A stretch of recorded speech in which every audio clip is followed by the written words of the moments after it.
Salut à tous, c'est Pang de la chaîne, bienvenue sur cette vidéo qui aujourd'hui va continuer notre cheminement sur les trans et en l'occurrence ces traumatismes qui souvent entraînent les personnes en transe plus facilement. Et il y a une question qui a été posée que je trouve très pertinente à ce sujet-là. C'est Lily qui l'a posée, qui disait comment tu fais pour améliorer ça en auto-hypnose. Ça étant le fait de partir facilement en transe quand il y a un ensemble d'éléments traumatiques qui peuvent revenir, ou simplement des gâchettes, des triggers qui vont nous ramener, redéclencher l'ancrage de ce qu'on a vécu quand on était enfant ou au moment du trauma, et qui nous ramènent automatiquement. D'ailleurs, ça me fait penser que j'ai eu un autre message qui était hyper pertinent aussi sur le sujet. Hop, je vous le retrouve. Youp. Et en tout cas, dans cette démarche-là, se dire constamment, ok, comment moi je mets en place mon travail pour réussir quotidiennement à être plus en phase dans cette démarche.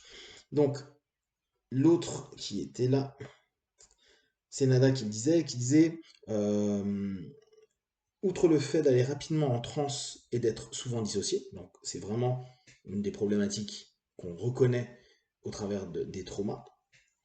Il y a aussi le fait de croire que certaines violences sont normales parce que le facteur de jugement est bas. Donc, je vous rappelle, la transe, diminution du facteur de jugement. Et parce qu'il y a une diminution du facteur de jugement, à ce moment-là, qu'est-ce qui se passe? On va avoir cette communication entre conscient et subconscient et l'information peut devenir une suggestion ou réactiver dans les mémoires à long terme un ensemble d'éléments physiques, psychiques, émotionnels, une sensorialité qui nous ramène à un malaise ou un mal-être important, voire même une revivification des choses, et donc on peut se retrouver dans des états qui sont très complexes. Comme par exemple supporter certaines douleurs, sans parler de la violence psychologique. Donc, cette notion, je trouve qu'elle est intéressante.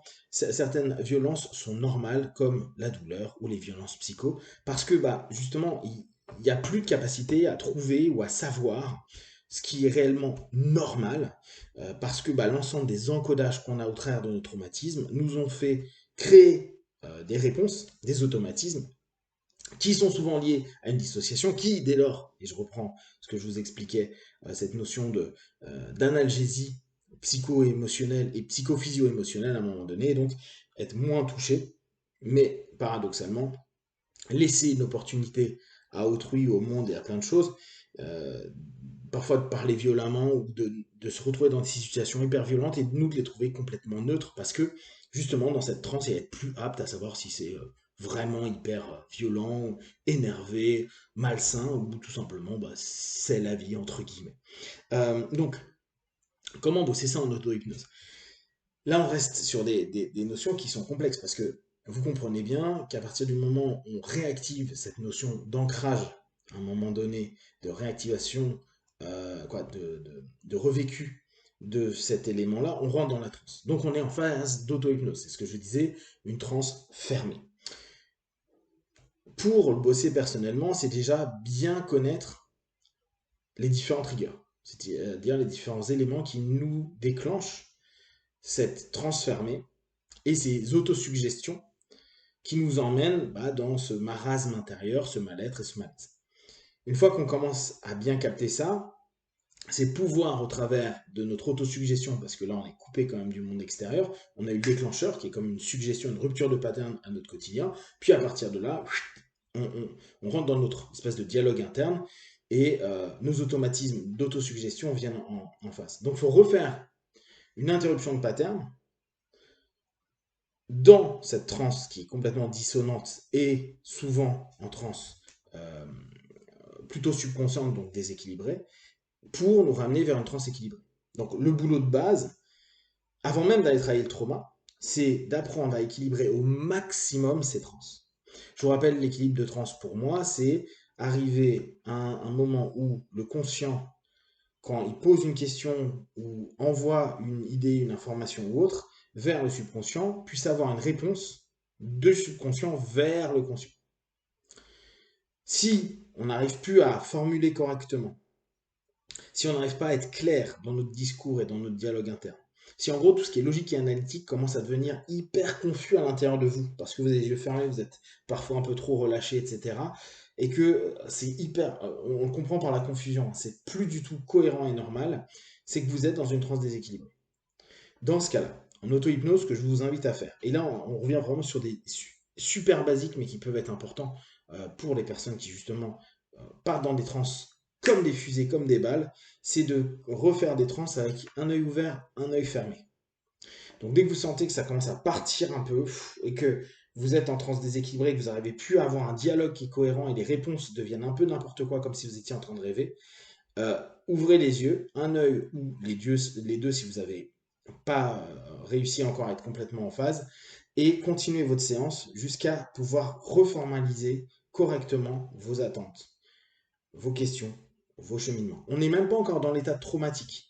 Ce qui m'importe, c'est que vous puissiez remaîtriser complètement la transe équilibrée pour qu'elle puisse vous être utile et se réenclencher. Pour cette transe, n'hésitez pas à créer un ancrage. Vous savez que les personnes qui me suivent depuis pas mal d'années, j'utilise toujours le même pour une transe équilibrée au niveau somnambulique que j'appelle étoile, étoile, étoile. C'est l'ancrage que je propose tout le temps.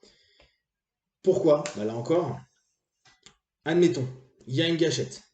Je pars dans ma transe. Je recommence à vivre stupeur, peur, effroi, dissociation, plein de trucs pas cool.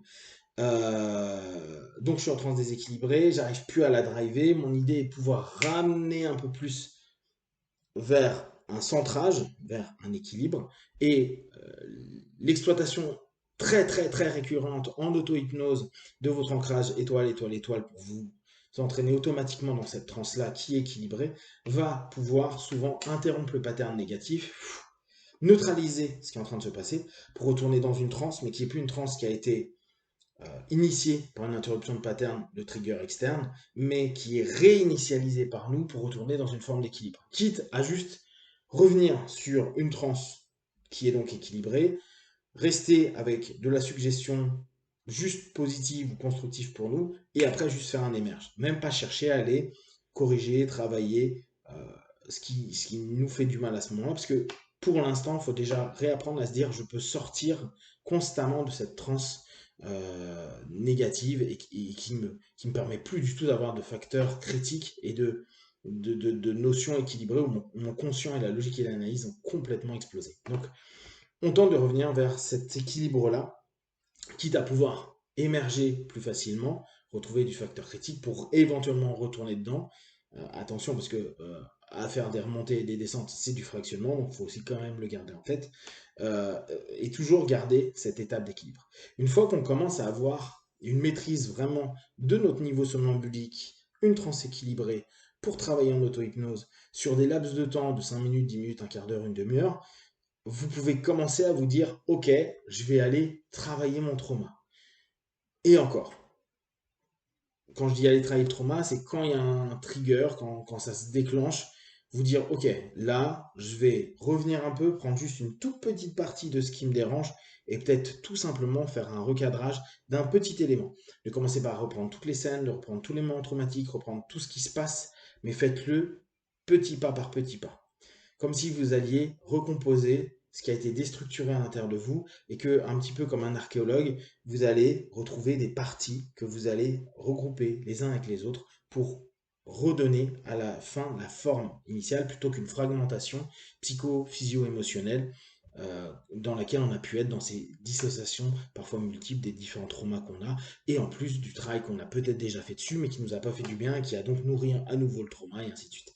C'est cette idée nous permet petit à petit de recomposer avec notre travail et de retravailler au niveau mémoriel, au niveau sensitif, au niveau émotionnel, sur plein de choses pour se restructurer. Alors ça demande du temps, donc dans un premier temps, avant même ça, tant que vous n'êtes pas arrivé à constamment pouvoir revenir dans une transe équilibrée quand vous le souhaitez, bah, il faut le bosser. Il faut revenir sur, je me fais par exemple une Hellman induction, je sais que je suis au niveau somnambulique, je teste au niveau analgésie physique, une fois que je suis bien, je le maintiens, je l'ancre, je reviens, et je le fais plusieurs fois dans la journée, j'ancre, je reviens, et il faut que vous soyez au niveau analgésique physique, comme ça vous allez voir au niveau émotionnel, dès que vous avez une émotion un peu forte, étoile, étoile, étoile, étoile, j'analgésie mon émotion pour pas me laisser aller dedans, et je reviens, je réémerge pour retrouver ce rapport d'équilibre et vous faites énormément. Et après, on commence à aller travailler le trauma. Si vous avez d'autres questions, n'hésitez pas à partager sur Facebook, YouTube, j'y répondrai le plus rapidement possible. Et comme d'habitude, de tout ce que je propose, ne prenez que ce qui est bon juste pour vous tester, observer, analyser et conclure. Be one.